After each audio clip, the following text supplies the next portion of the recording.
Hello, everyone. This is Lena Thorstensen, and I wanted to share a very quick little video with you to update you on the changes that we have made for our school social workers and school counselors regarding the induction program. So just very quickly, I'm going to go through the different documents that you will see in the school social worker / school counselor folder. The folder will be located on our induction website, so you will see that. It'll probably be towards the bottom, and that's where you will be able to access this, as well as I will make sure to place this in the Teams for our new teacher induction participants as well as our school-based mentors. So let me start by showing you the new affidavit, because I think the affidavit is a good place to start, because it basically gives you the checklist for the program. You will see that this affidavit is for year 1 and 2 because the requirements for social workers and school counselors in the induction program will be the same for both years. And I think that will kind of help everybody too as it guides the work because it is slightly different from what the teachers are going to be experiencing. So if you take a look at the checklist, the first thing you'll notice is that the mentor will observe the mentee in their work environment just one time each year.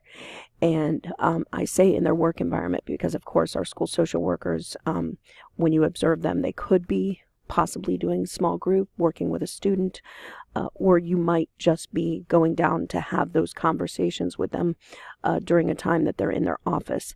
And when I get to the observation document, you will be able to see that a little more clearly. Because of the nature of their work, there may be times that it is appropriate or it's not appropriate to be able to observe in that environment. So that's going to be a conversation between you and the social worker or the school counselor. Also, as a mentee, they are going to observe you or a highly effective teacher in the school.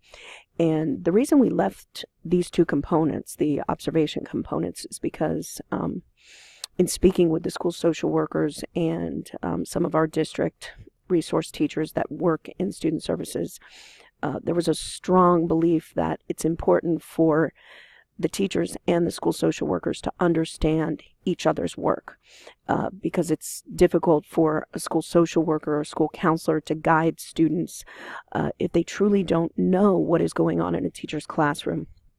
We also think it's important for our teachers to understand the nature of what social workers do. This is a relatively new position to our district. It's only been the last couple years that we've had social workers that actually work within the school as part of our basically our student support teams. And once again, we think it's important for each person to understand the nature of the work. They will still continue to be mentored. However, the one difference here is that they will have a school-based mentor, but they will also have a district mentor, and that will be their school social worker that is assigned to their school. With our school counselors, they can also have a school counselor that they work with outside of their school setting, so they may have more than one mentor, and that's okay. What I'd like for you to do is just have a conversation with them about how often the two of you will meet or talk or email or Skype or however you're doing your mentoring, how often you will do that.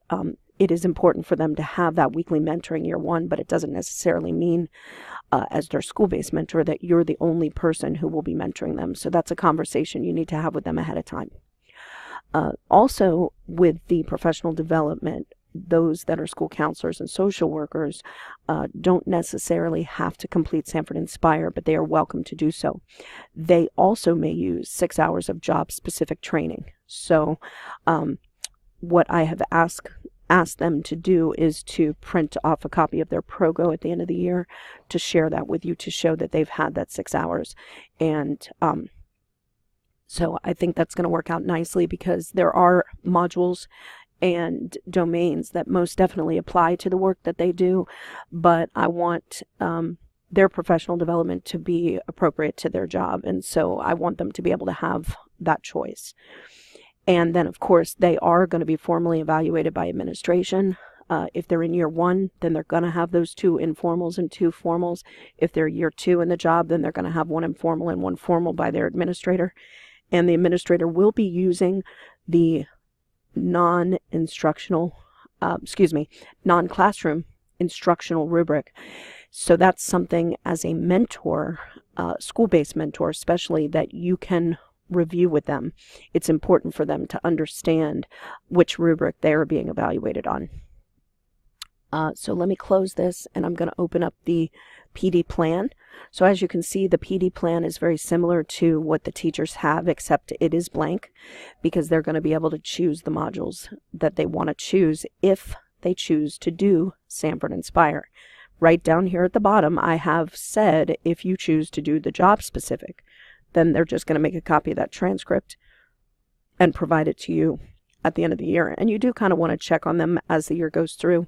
Maybe sometime around December or so, just say, hey, just wanted to check with you, see how much training you've done related to your job. And they'll probably tell you they have been to several trainings that are job specific. So this would be the PD plan that they would use. You can have them print this out and staple the Progo to it if you want to, or they can just put the Progo. It really doesn't matter. Then as far as the observation documents, so this is the mentor observation form, and you won't be using the pre and post conference forms like you do with teachers, and you won't be using the classroom indicators, obviously. So this is just a one-page form that you're going to use when you go in to observe them in their work environment, and you'll see that all those pieces at the beginning about observation have been changed to align with the work that a school social worker or a school counselor does. And then those three boxes there at the bottom are things you learned about their work while you were talking to them or while you were observing them.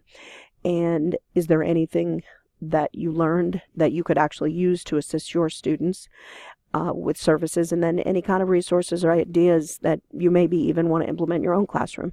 And there may not be anything, and that's okay. You can also use that final box to make comments or write things in there that maybe are not addressed specifically in the question stems.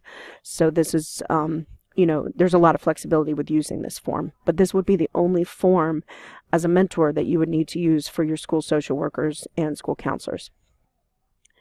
This is the form that they will be using when they go in, and you can see that they're still teacher specific because I want them to be able to see those things when they go in.